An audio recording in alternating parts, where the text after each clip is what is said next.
Taylor, I liked your question. It was similar to the question that I have. But as far as progressing with the culture of fear, um, I think that that will be perpetuated for years to come, um, founded or not. Uh, those terrorist attacks and the fundamentalist uh, radical Islamic faith, uh, it doesn't assimilate well within the Western culture.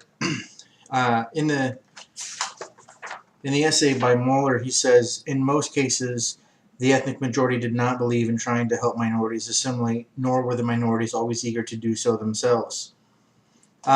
He's not talking about, you know, Islam, United States, in this, but it fits with what's going on in our country. Is that you do have areas of the country that are predominantly Muslim, like you take Dearborn, Michigan, and they've tried instituting Sharia law. They've petitioned to have that. So they govern themselves, and that's not going to work here because that's not the way we operate. Because in doing so would violate constitutional rights of citizens, Muslim, religious Muslims, but they're still United States citizens, so they still have the same rights.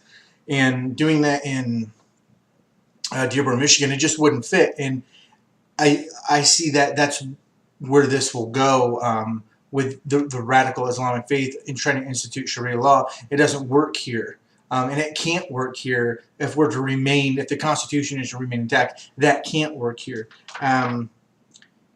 At the end of the essay by Mulder, he says, a less ideologized